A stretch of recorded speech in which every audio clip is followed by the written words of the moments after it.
Good morning and welcome to the Tuesday, October 10, 2017 regular Board of County Commissioners meeting. It will now be called to order.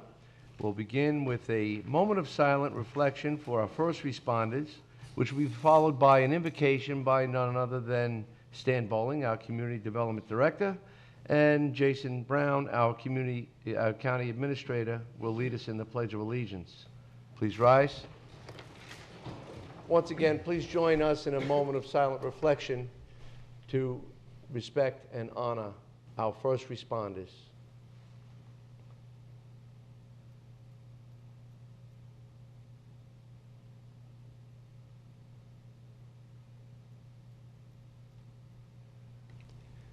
Lord God, this morning we admit that you reign, and we also admit that we can comprehend some things, but not you. Not really. You allow us to taste and see that you are good, and you allow us to see things you have created, at least some of them, some of the laws you've put into place, some of the things that you set into motion, and we thank you for the sight that you do give us. We thank you for the life that you do give us. And we can see good and evil. We can see our own failings, we can see needs, and we wonder at our own response.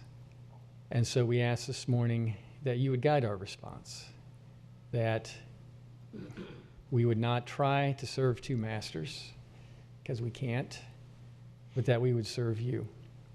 So we ask for that desire, we ask for the ability to choose you, and we ask that even when we don't, that you would still use us to do your work for your glory. In your name, amen.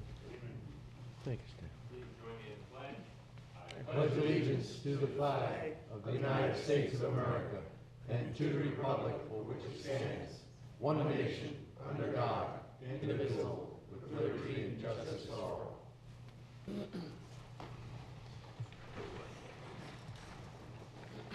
Thank you all. At this time, do we have any additions, deletions to the agenda, any emergency items? Council, we have any notifications we received? Yes, Commissioner, we had a request from to pull 10B1. This is the public discussion item, request to speak from Audra Rigby and Bill Rigby regarding drainage in Wabasso community. That's the only item I'm aware of, sir. So that was pulled by applicant, thank you. That was requested pull. In my agenda, I have a note that we pulled M on the consent agenda. Is that, Jason, is that correct? And Mike? On my agenda, it ends in Putting an L, M, so yeah. it must have already been pulled, sir. Okay, so if anybody has M, M is not going to be discussed today. There'll be no 8M. Mr. Chairman, I'd be It's happy a- to move the agenda as amended. And that's a motion by Commissioner Solari, seconded by Commissioner Adams. Any further discussion? All in favor? Aye. Opposed? Motion carries 4-0 with Commissioner O'Brien absent.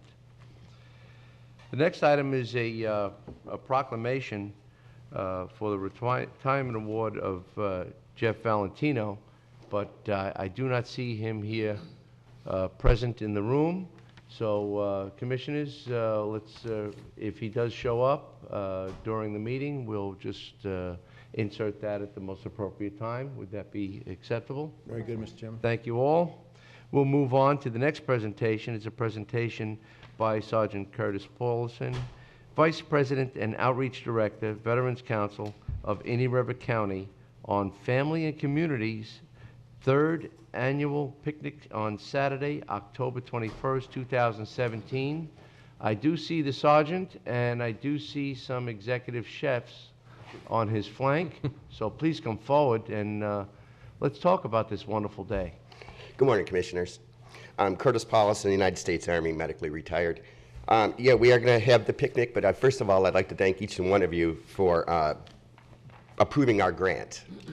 It helps us very much in getting our veterans back and forth down to West Palm Beach and to their local appointments around town, and it helps very much.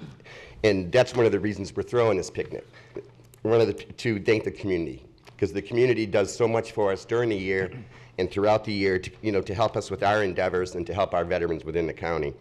So it is on October 21st. I'm going to let Chris speak about it for a little bit, and then I'm going to throw the chefs on also, if you don't mind. Thank you, Sarge. Good morning, Commissioners.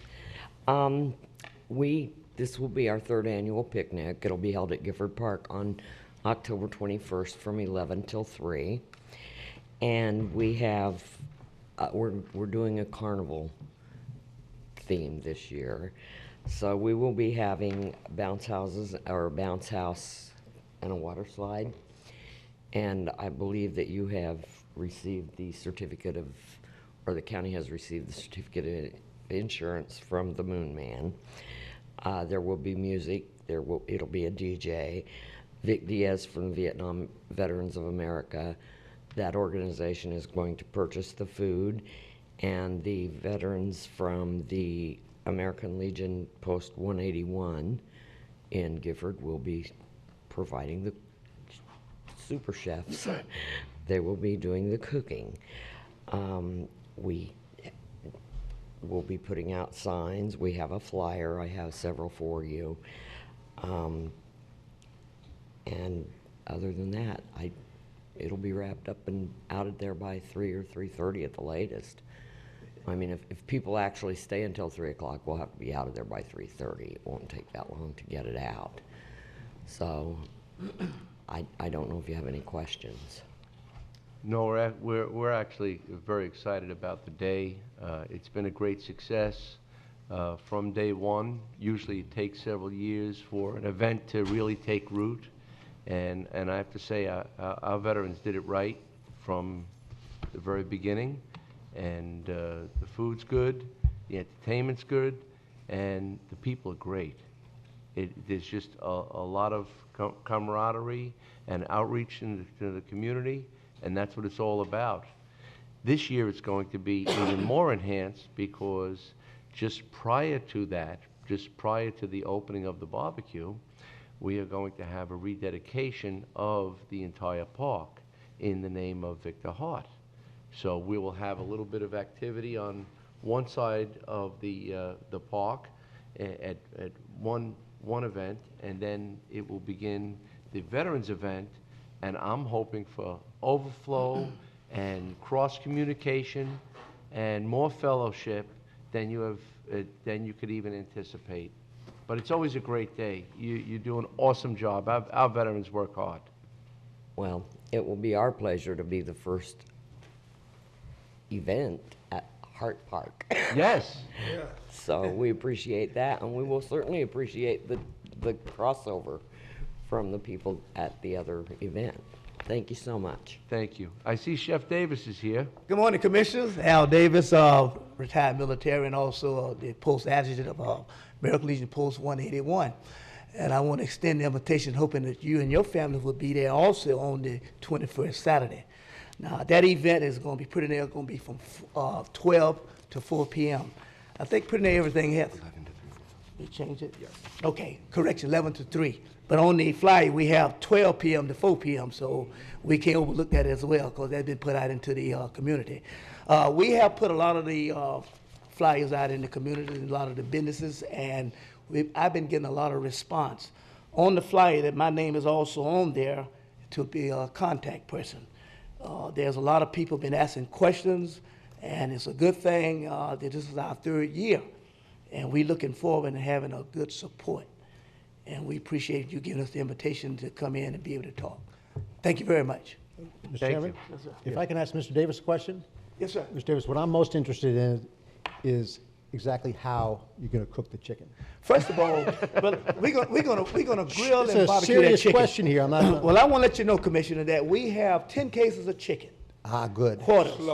And we're gonna cook it real slow. I'll be up at 4:30 Saturday morning, me and my cook crew.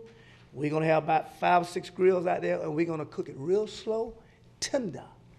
Now, see, there is that no chance in the world I can get my wife up at 4:30 in the morning. to Well, cook. no, sir. So I'm glad you're doing it. No, that's right. No, we gonna have it all cooked. Excellent. By the time you guys come to the park and be ready to eat, we want you to enjoy it. Any sauce on that chicken? Yes, sir. Oh, good.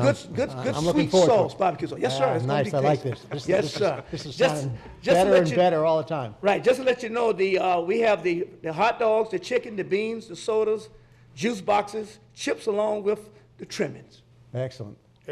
Everything. Any more questions, Commissioner? Oh, no, it's always a great day. It's a pleasure. And I'm looking forward to seeing all of you and your family be there. We will be there. Thank you very much. Thank you.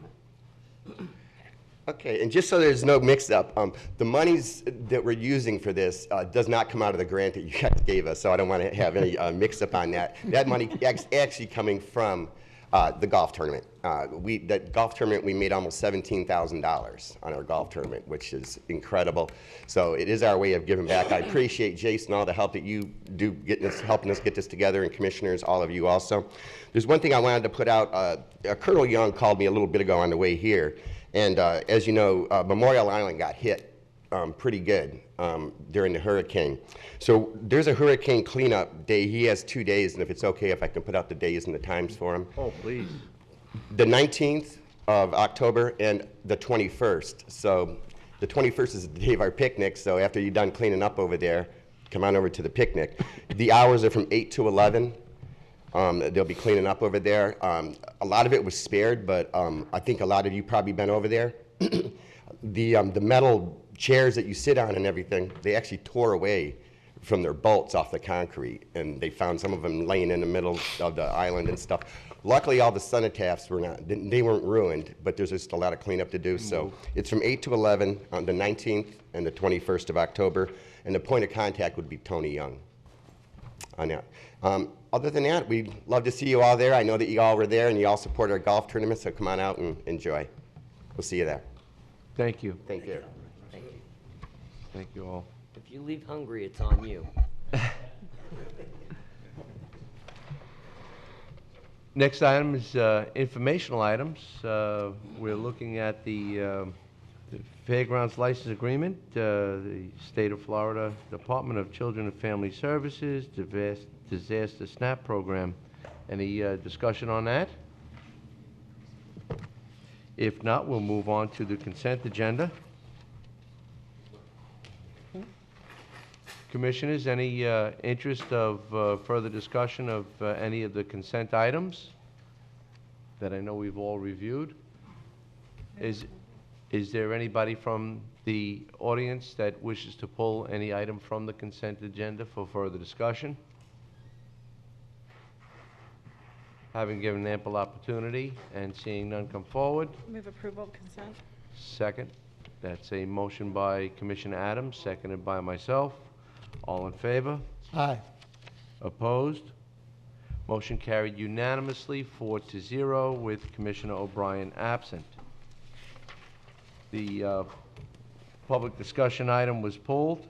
We'll now move on to the county administrator items, which is the meetings in Indian River County Board of County Commissioners proposed 2018 meeting dates. And I know that all of our county commissioners have reviewed them carefully to ensure that we have the utmost in attendance for the coming year. Move meeting dates as presented. Second. And that's a motion by Commissioner Solari, seconded by Commissioner Adams. And Commissioner Zorc, you had? Yes, thank you, Mr. Chairman. When the original list was put out, I did review 2 potential conflict dates throughout next year with Dorian, and if those come up, we'll just have to see what I can do to work through them with the chairman on those particular dates. But trying to move the other side around so that doesn't happen, but Are they I don't dates get- with external commitments? Yes. Or, okay. thank you, Mr. Chairman. Well, you've done very well with the tenants, and I know we all try to do that. This year, we did have some times where we all could not be here, but the greater good of the public was Still moved accomplished. forward, regardless of who might not have been in attendance, so. But if there's no further concern on that? No. Is there anybody in the audience that would like to add to our schedule? Seeing none, all in favor? Aye. Aye. Opposed? Motion carries unanimously, 4-0, with Commissioner O'Brien absent. Next item is in the Public Works arena, which is an update on the ongoing pilot plant study for the full-scale managed aquatic plant pollutant removal system treating water from the North Relief Canal. Good morning.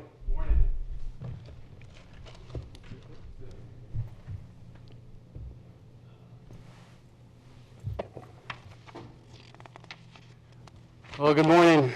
I'm Keith McCulley with Stormwater Division, and I have with me Matthew Van Ert, Dr. Matthew Van Ert from Van Ert, Namato and Associates, or VIN, who has been helping us with the pilot plant study. They've been working, designing and building and working the pilot plant. And the purpose of us today is just to give you guys an update of where we're at with the pilot plant study, which is related to future regional treatment, stormwater and canal water treatment system along the North Relief Canal, which is the only relief canal still untreated, I guess, as far as county regional systems. We have one at the South Relief, and then the Eager Marsh facility treats the lateral D canal water, which flows into the main relief canal. So this is the and we have the screening station on the main relief canal also.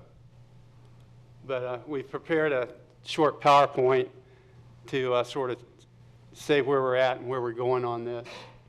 And just feel free to ask questions anytime. If I can't answer any, which will probably be the case, Matt can here.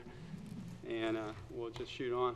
There were 3 stages, actually 4, to the project. The last stage is the final report writing, but as far as the field work goes, there's 3 stages. The stage 1 began last October and went from about October 14th to November 17th or something like that, where they were just doing preliminary water quality investigations to see what kind of water characteristics chemically we had in the canal water, doing the initial permitting for the site, and then constructing the pilot plant itself.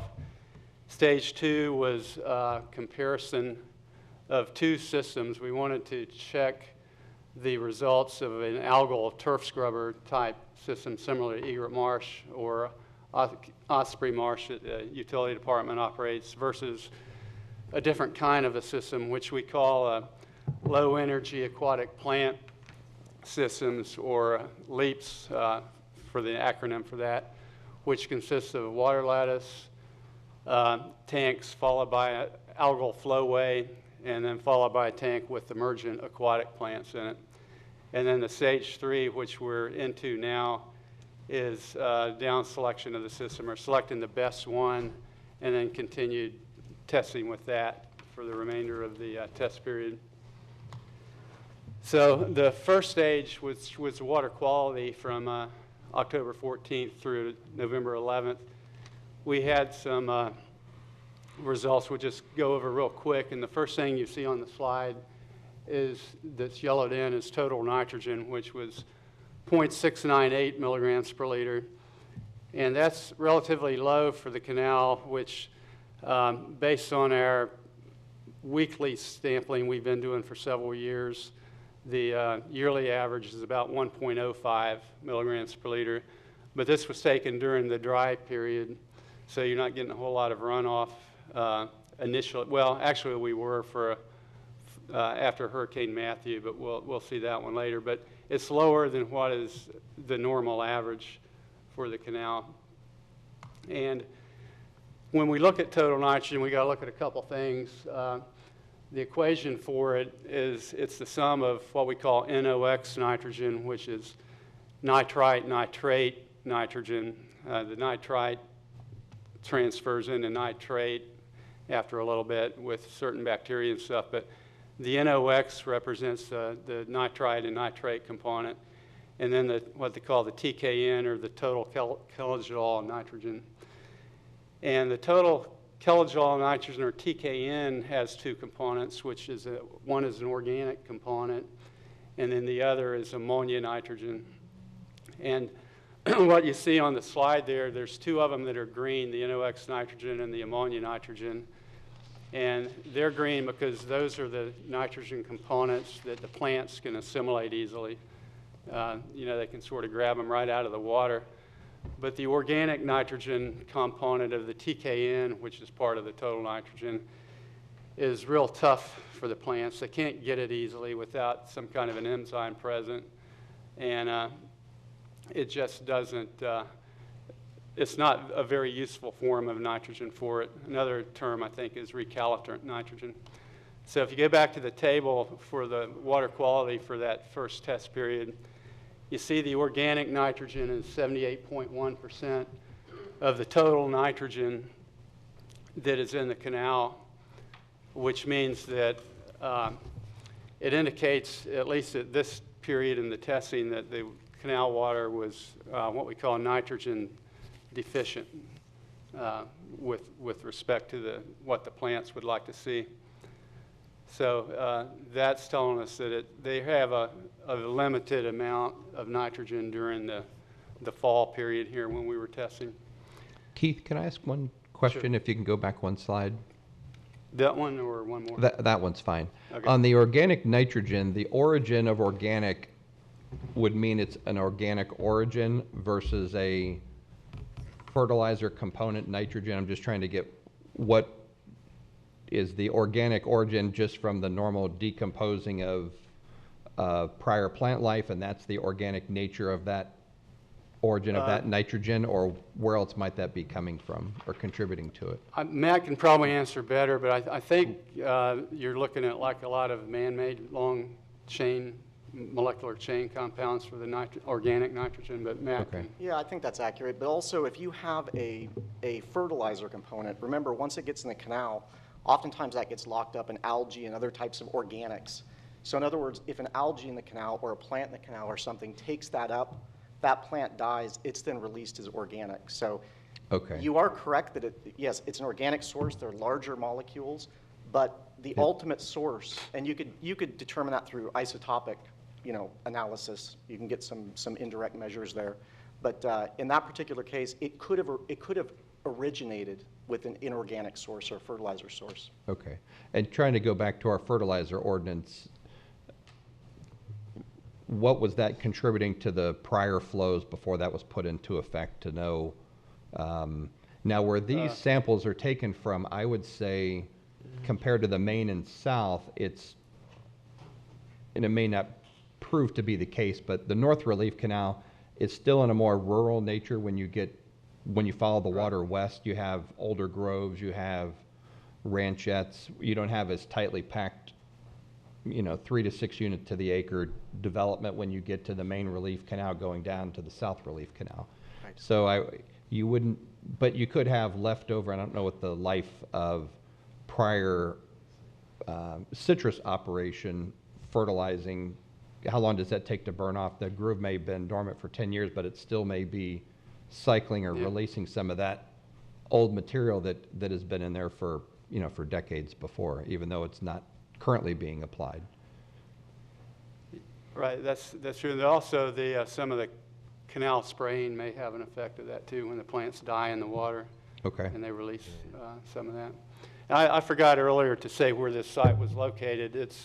The pilot plant is located on the north bank of the North Relief Canal, just immediately west of 58th Avenue. Right. And the property the county has purchased to build the site for the bigger system is about a mile west of that on the northeast corner, or the southeast corner of where the North Relief Canal and the Lateral A Canal along 66th Avenue intersect. We've got 18 acres. Okay, phosphorus in the canal was 0.123 milligrams per liter, and that's a little lower than the yearly average for the canal, which was about 0.2. So it's, but again, most of this was in the drier period except for Hurricane Matthew coming by earlier.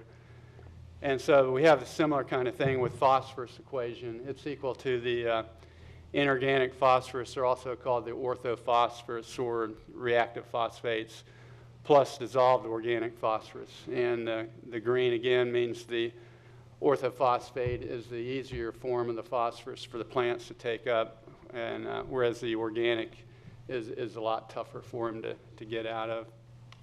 So you go back to the graph again, or the table rather, and you see with the orthophosphorus, you've got almost 71% of the total phosphorus is available readily for the plants. So they have a good source of phosphorus during this time, and sort of a low source of nitrogen, but it's still enough for them to grow, even with the low nitrogen.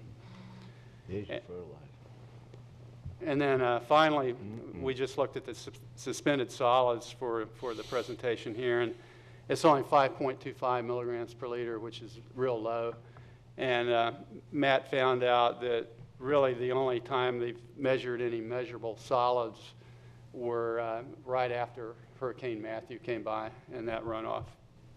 So they're not really a big issue unless you've got a tropical event, or perhaps if the canal is being dumped in preparation of a tropical event or something.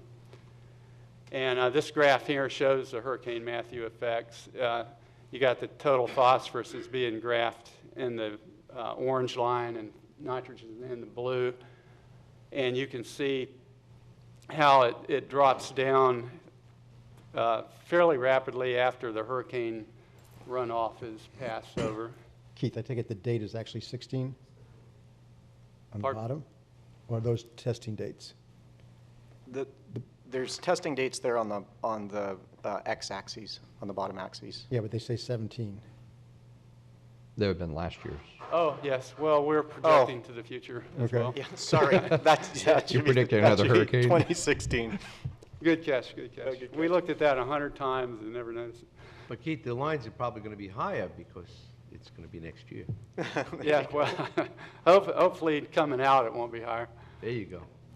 All right, there's that one. Okay, so here's some of the findings which we've really already discussed. We've had a steadily decrease in the nutrients after the Hurricane Matthew impacts have run off. Most of the nitrogen is in the organic form, which is hard for the plants to pull out.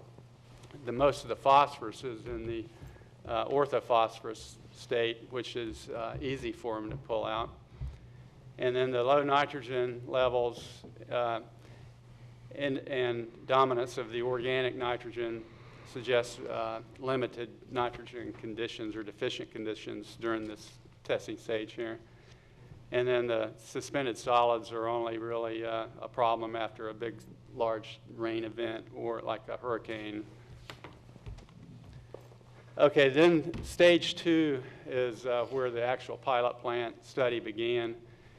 And we had two systems. The first one, the low energy aquatic plant system, or the LEAPS, we were comparing it to an algae system. So system 1 here consisted of two 725-gallon rectangular tanks, which had water lettuce planted or put in them, followed by a 30-foot-long attached algal flowway with a concrete bottom similar to Osprey Marsh and Egret Marsh, and then finally a 725-gallon tank, which we had emergent plants, which in this case they were sort of like the bee mats you may have seen. They were suspended where the roots were in the water versus in soil.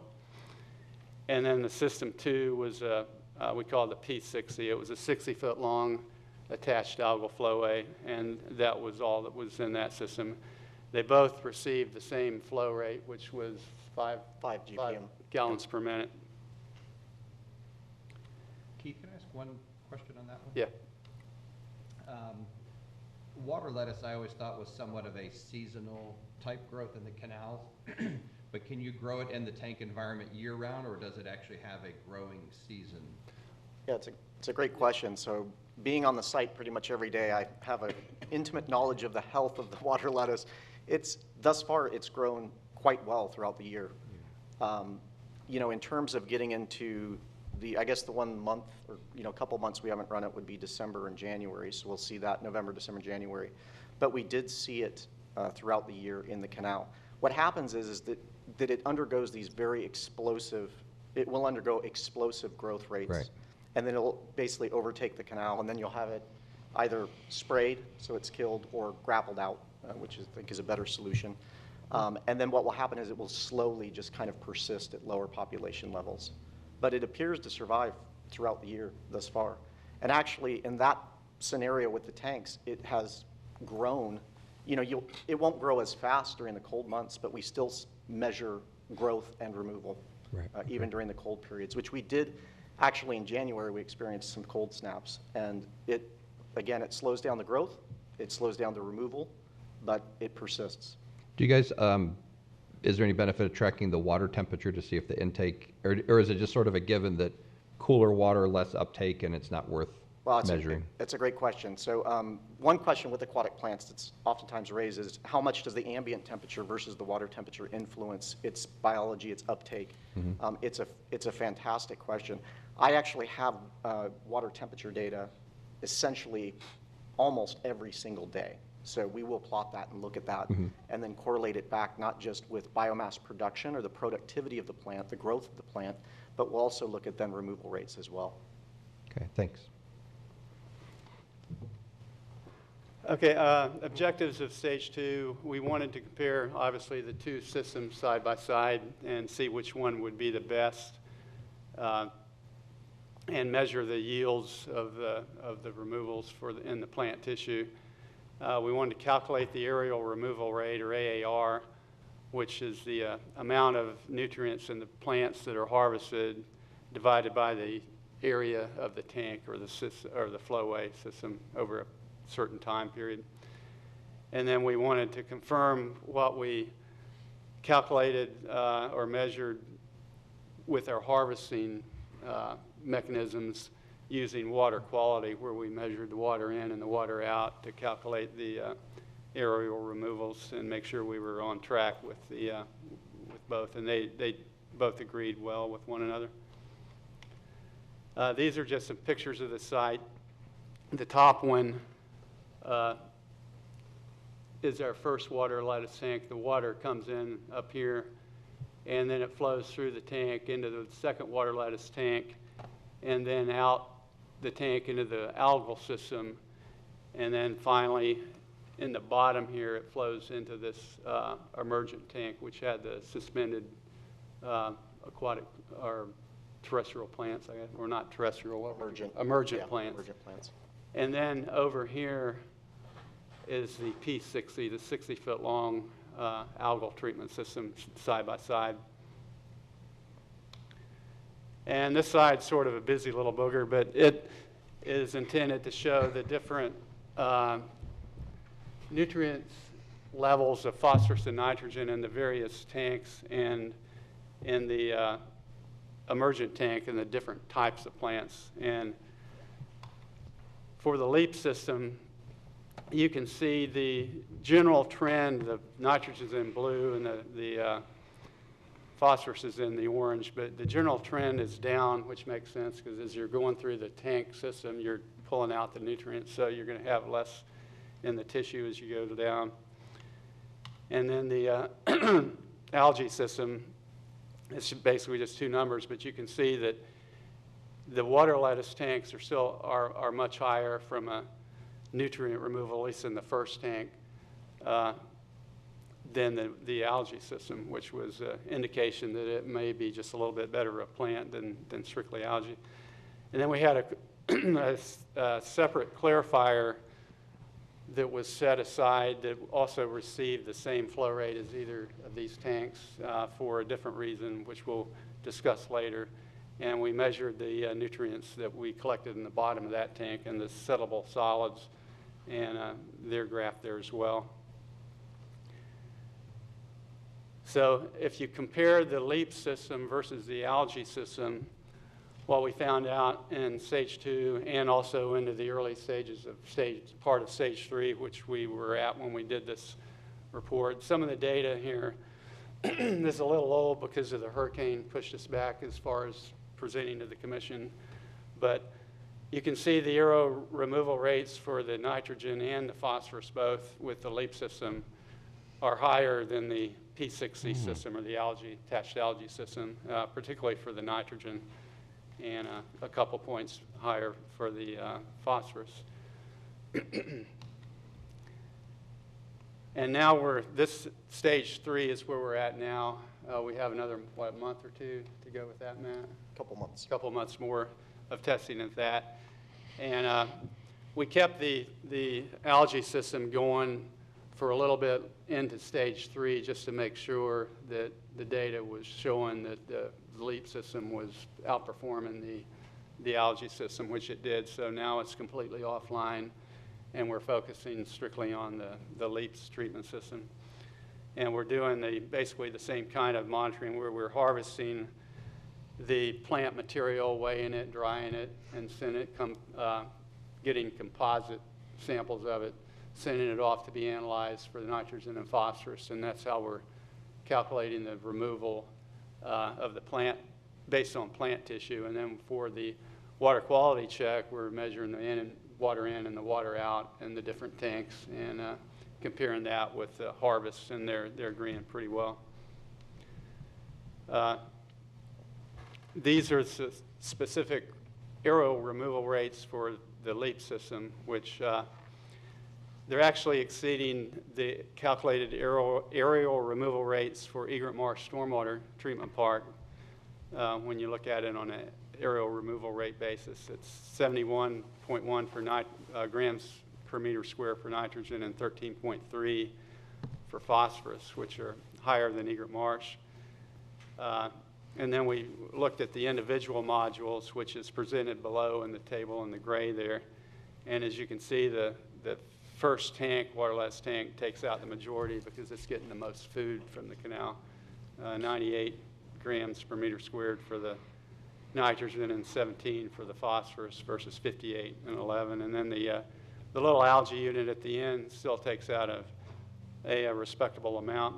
And it doesn't only act as a removal system, it's also a reoxygenation system. And it's probably just as important for that as it is for the nutrient removal, because when you come out, if you have your initial tanks are completely covered with water lettuce, your air transfer to the water is going to be very low. So another advantage of having an algal system at the tail end is to reoxygenate the water as it comes out of the prior tanks. And Egret Marsh is a good example of how well it can add oxygen to the water through the atmospheric transfer. Keith, when you said that the LEAPS was actually taking more on an area basis than Egret Marsh, does that include just the Egret Marsh algal turf scrubber, or both the algal turf scrubber and the polishing ponds? I believe it was It's both. the whole, yeah, It's it's the the whole whole system. Wow. Yeah. Right. Thank you. Keith, on why you have that slide, when we go forward, since the LEAP seems to be the most productive reduction system and the growth rate of the water lettuce, if you were using water lettuce for your uptake, how would you manage and factor in the O&M side of a project with how those things grow in the summertime? You may be 50% full in your pond, but then by the time you get to end of summer, it's tripled in size, and now you have to go in and harvest midterm so that you still have enough. So the system just doesn't get overrun. Right. Matt could probably That's answer that. that's a great question. So obviously we monitor every time we harvest frequency. And harvest frequency, I think, is critical because you actually what will occur in these tanks is, as you point out, they'll actually grow to a point where they'll get very crowded. Right. Once they get crowded, they'll actually go into a period where they will stop growing. And what happens then is that your nutrient uptake rates are going to start falling off. So much like with an algae system, regular harvesting becomes critical to maintaining optimal aerial removal rates. In the case of water lettuce, our harvest frequency is on par with algae. I mean, it's surprising. These plants will the way that they reproduce, they'll send off these runners with new plants. So we've been harvesting once a week, once every couple weeks, very similar to an algae system. So you will have to do regular harvesting. What will occur is during the winter months, you will have to harvest less frequently. But that's, again, very similar to an algae. But based on our experience thus far, harvest rates, harvest frequency would be essentially the same as with an algae scrubber. And is there any aftermarket value of this harvested material for anybody, since it grows really fast and we have to get rid of it to somebody? I know we have some emerging businesses in the area that are using different product or byproducts of other processes that they're using to enhance what they're doing. So I don't, just keep the door open on. Yeah, we'll certainly look into that. Right now, the initial thought when the full-scale system is built, we'll harvest it, take the material to egret marsh, mix it with the algae, and try to compost it. But I know Matt has done experiments with water lettuce as well as algae in the past where they've made paper products out of it. I don't know if you've made plastic out of it. Yes, we have actually. Yeah, we've made paper products and plastics with different companies. Some of the details that are proprietary, but the economics, I mean, to be honest, the techno-economics that are challenging. Right. They're very challenging. I mean, probably the straightest path, and I'm doing some experiments with that right now, I'm actually composting material from this pilot. So probably the straightest path in terms of just lowering one, sort of handling the solids and reducing the footprint of the solids is that probably the best strategy there would be composting. In terms of marketing it, we need more. What I'm finding actually is that really when it comes to compost generation is you need large amounts of it to really sustain a business. And so I think as more of these come online, the economic feasibility of composting this and having it be a commodity, that really becomes a lot more attractive as we get more and more of this material. And maybe as you go on, and maybe it's going to be developed anyway, but when you get the results from the lab, when you take the plant and they dissect it and really figure out what the uptake was, what's in it, if that can be in a one-page white paper form that we can send to the other algae, other type of business, and just say, look, here's something we have, can it fit into your, but put it in a format in the science world. I wouldn't be able to read it, but those guys would be able to understand what it says, and they may go, hey, we can use this for blank, an unknown type use. Right. I think that's a great idea.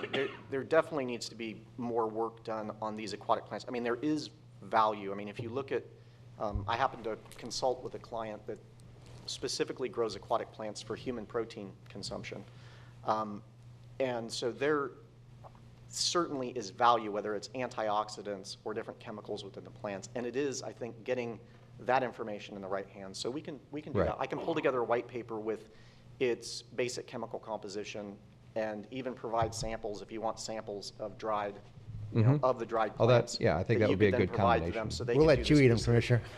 I'm not talking about eating them, but it may end up in your car someday, or yeah, who knows? I think from eating these particular plants, I would be concerned only because the when you process them, and I've done this, they have a lot of these oxalic acid raphids. They're these different kind of sharp molecules, and it will really irritate your hands. So I think from a consumption perspective, you'd have to separate out, if you did want to do protein or a company wanted to do protein, they would have to separate out the protein from some of these, what we call an anti-nutritional. I'm not eating it. But yeah, I wouldn't recommend eating water lettuce. Yeah, I'm thinking more of a industrial application, but it may work very well when you have to rotate and turn your rocks over in a garden bed area, that you can maybe apply some of that oil or the byproduct, and it might make your rocks shiny. And we know how well I like to treat my rocks, so that cushion underneath might be good. I'll have to consider that. We'll work on that, Matt. Okay, let's see. Okay, this is just a graph of the data we've gotten for the LEAP system and for the P60 system before we took it offline. And the black line is the influent nitrogen in this case coming in, and the red is the LEAPs. And one thing of note is at 415, you see the LEAPs is a little bit above in nitrogen what the canal registered and also on 214 it is as well. And we think that's because the nitrogen in the canal water was so low that we had a Zola, which is another floating aquatic plant that was adding nitrogen to the water, nitrogen fixation through a Zola and increasing the nitrogen. But Yeah, I was going to say, just a comment about that time period. If you look on the y-axis, you'll see that our influent concentration of nitrogen at that point was at about 400 to 500 parts per million, or mgs per liter. What that means is we were very, as we talked about in stage 1, we were close to 800 parts per billion. Is that right? 800 parts per billion, yeah. So we're now at 700. So I'm sorry, that's 4 to 500 parts per billion. At stage 1, we were 800 parts per billion, and we said that we were nitrogen limited, basically. What's happening here, and we'll see in the next slide, is that we're very, very nitrogen limited during that dry period. Now, what's nice about that is, despite being nitrogen limited, the plants sort of adjust to that. As Keith was saying, we had a Zola start to show up in the tanks, which is a very small floating aquatic plant. A Zola actually will fix nitrogen so that it can survive. What's great about that is, well, at first you might think, well, that's not great because we're not really getting much in the way of nitrogen removal. But it's actually great because the plants are surviving and thriving, and they're still removing phosphorus. And just simply put, at that, it appears at that level, I mean, as a scientist, what I see at that level is sort of, that's the floor for nitrogen. In other words, we're now at a point with nitrogen that was so low during the dry season that the plants are adjusting. But what's great about it is they're adjusting so they can still take up phosphorus, which is shown in the next slide. And then once, of course, the nitrogen starts coming up, you start seeing that very solid removal from the leap system. Right, and here's the phosphorus slide. So even back during the time where the nitrogen was low, the phosphorus is still being removed consistently throughout and all throughout the study period. You have anything to add on that? No. Okay. Okay, now here was a surprising finding we had. And as Matt was harvesting the tanks, he noticed at the bottom there was a sludge layer forming, and which is shown in the bucket there. And there's a high level of sludge accumulating in both of the water lattice tanks. And we didn't know if it was stuff coming in from the canal or is something precipitating off the root structure of the plants from other little organisms growing on them or what. But that was why we constructed the separate clarifier tank, which was the same size as the water lattice tank, and measured the solids coming in or being collected in that under the same flow conditions. And the graph at the bottom right shows that the sludge, dried sludge measured out of, or taken out of the 2 water lattice tanks versus the control tanks for a certain time period. And you can see that there's something going on in the water lattice tanks producing the sludge that isn't happening in the control tank. And so it's, it's just not suspended solids coming out of the canal water causing this. And when you do the tissue analysis, 1% of it's nitrogen and 0.2% is phosphorus, which is fairly significant. And it indicates that in addition to the plant itself, the sludge that is being created by something interacting with the plant or living in the root system is also a very good target of additional phosphorus removal and nitrogen removal. And these little slides show it a little better. The green is the water lettuce dried mass and nitrogen and phosphorus concentrations, and the blue is what is represented by the sludge. And you can see that the sludge itself makes up 40% of the total mass in the tank, and 33% of the nitrogen and 35% of the phosphorus in water lettuce tank number 1. And then similar in water lettuce tank number 2, the number's a little higher. It's 53% of the mass and 39% of the nitrogen and 43% of the total phosphorus being removed out of that tank was due to the sludge. And so we think that's something we didn't expect when we were starting to do this, but it's something we found And when we do the final design, we're going to try to come up with a sludge removal mechanism to pull this stuff out as we harvest. And I'm going to try to incorporate something into Osprey Acres as it's being built as well, because we're going to use water lettuce in that tank, and I want to try to capture that sludge. Keith, how would you then dispose of the sludge? Well, Or it may that's just have a another use, disposal element that you have to deal with when you harvest the plants, I guess. Yeah, we would try to pull it out as a thick solution, try to coagulate it somehow. And then because it's got so much nitrogen and phosphorus, we might be able to mix it with the compost mix with the other algae and plant material and make a blend or something. We'll have to do some experiments. Yeah, I've done some settling experiments on it, and on its own, it will settle to a fairly compressed sludge, and it's much denser. You know, the thing with aquatic plants, why they become kind of a solids handling, is they're just bulky. When you actually compost them down, they shrink dramatically in size. So with sludge, the kind of nice part about it is it's already sort of shrunk down. It's very compact. So I actually think, you know, it could be blended very readily with the actual aquatic plants as they're composting and as you're doing that size reduction. Could we dehydrate it into brick? Actually, Dehydrate it into brick? Oh, I should have brought some samples. When you dry it, it actually makes a very, very hard, you know, very hard brick-like substance.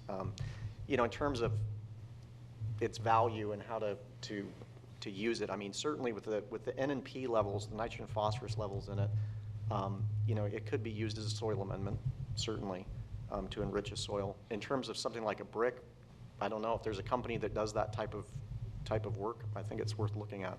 What about fuel pellets? You know, I don't know that there would be enough. Actually, the water lettuce, I think that's reasonable. But in terms of the sludge, I think the ash contents would be high enough that would probably not be a good use for it. But from the aquatic plant perspective, it's quite possible. You know, one sort of the significance of this finding, in my view, is that, you know, when we look at these canals and they're covered with water lettuce, and we grapple that out and we think, okay, we're removing those nutrients that are locked up in the water lettuce tissue. That's true. That's absolutely true. But what we're missing is that these water lettuce plants, I mean, when you handle them, you know, if I lift these out of tanks or out of the canal, it's like they snow off the roots. Those roots are like giant nets. And what happens is as you lift them up, you just get this snow of detritus coming off of them. And whether that's, you know, whether it's bacteria that are helping them assimilate, you know, nutrients, or whether it's those roots themselves are just precipitating nutrients out of the canal, I don't think we really know. But the point being is they generate a lot of sludge. And so it's kind of interesting, just the idea of just grappling out of the canal, we're missing a lot of that sludge that is then being deposited in these canals. And then during high periods of flow, of course, they go out into the lagoon.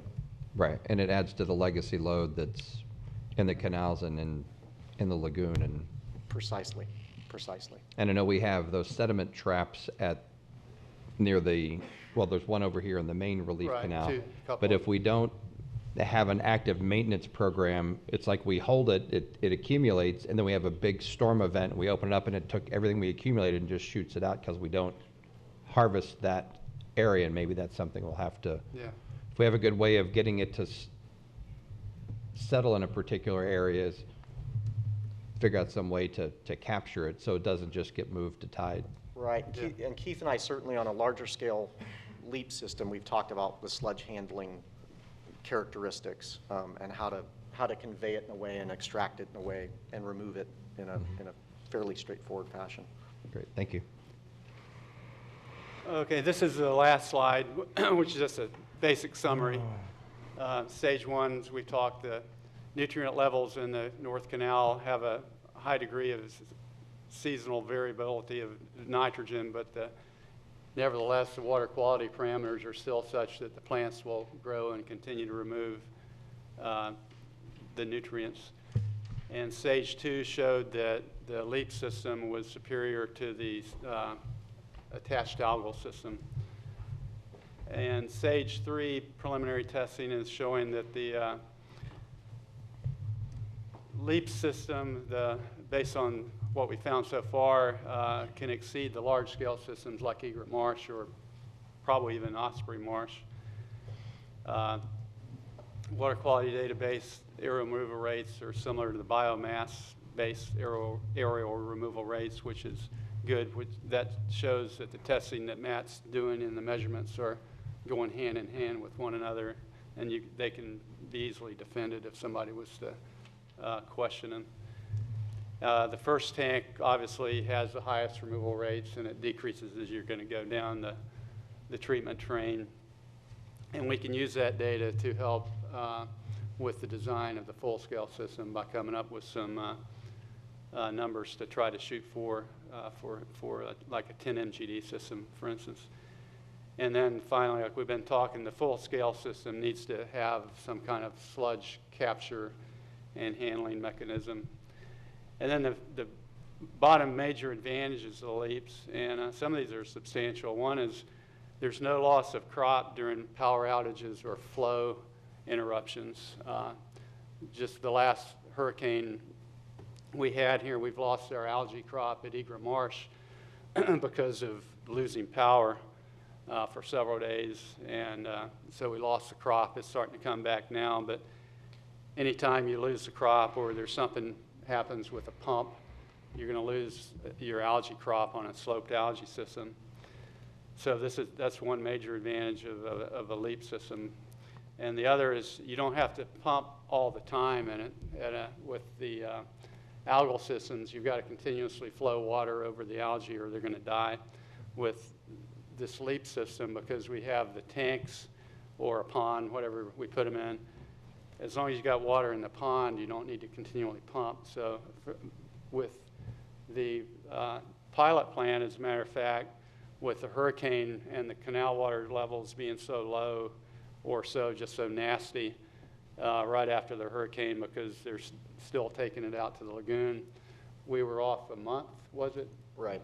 A month with no pumping into the tank, but the water lettuce is still living. It's not looking as good as it would have, but it's still alive, and now it's started to come back.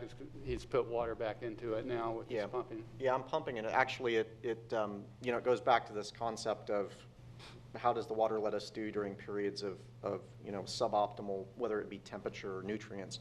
But what we found is, with the power outages after Irma, and then also I'm chasing water at this point, but I've decided to do it. So the water level in that canal has just collapsed down because they've opened the gates. And during Irma and then, of course, this major rain event, it's gone from high levels to it fluctuates daily. What I've done is I've reconfigured the site and the influent lines now so I can chase the water. In other words, so now I can keep pumping, and it doesn't matter whether we're down to a trickle or it's full. I can adjust it. And what we saw was that after essentially a month of no pumping, the water lettuce was still fine. It's yellowed a little bit. The roots get a lot longer because they're searching for nutrients. But I restored flow last week, and what we're seeing now is they've greened up and they look beautiful. So it is a really important feature of this system is that it's very resilient to these types of interruptions. So if we have a pump go down, if you have an event where, and I know Egret Marsh right now is on a recirc cycle, right. But if you have these kind of events where the canals drop precipitously, we can still keep the crop, and we don't have to restart the crop. Right, and the ability to keep pumping during high solids events is good. You can't do that on an algae system because the solids will coat the algae and lower its productivity and also, I think, the health of the algae. So whenever we get a lot of really nasty water in the canal at Egret Marsh, we have to turn that pump off and just recycle lake pump, which is something we wouldn't have to do with a LEAP system. So did you want to add anything? I think maybe just on that last point that Keith is making, it's actually during these times that we want to be pumping. And so In an algae system, when you do have these massive flows coming through, and you get a lot of solids, as Keith was saying, it'll coat the algae, and you can have some decrease in performance and decrease the health of the algae. In this particular case, it flows into a tank, so maybe we get more sludge or solids during that time period. But the plants are, you know, and if anything, the water lettuce would actually benefit from that because it's another nutrient source. So what it lets us do is it will let us pump during time periods when our solids are highest, and by the way, our nutrients are highest. I pulled a grab just after Irma, and our nutrient levels were the highest that they've been thus far in the study. Well, that's exactly the time when you get your highest aerial removal rates. So that's the time that we really want to be running.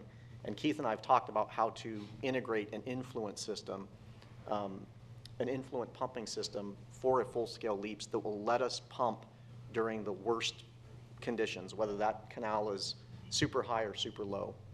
And again, what that's going to do is just give us more bang for the buck when it comes to removing N&P. And that concludes the presentation, so we'll Thank you, Keith. open to Thank you, questions Doc. if there are any. Any further questions of our crew? Well, I have to say that today is not the sales day, but you've done a fine job. And you make it very inviting to envision a full-scale operation. It's kind of like trying to sell oysters. Well, maybe You we'll know, find we- some freshwater oysters to. Wow, this is Indian River County may be the fresh water lettuce capital of the world soon. this is it. I think, and I want to thank you, Keith, and thank you, Doc. I think we're putting this plan on the map. So, thank you once again. All right. Great, thanks for having Anything us. further? I thought Mr. Johnson had something. Okay, does anybody else have anything for the rest of the agenda? Seeing none, this meeting is adjourned.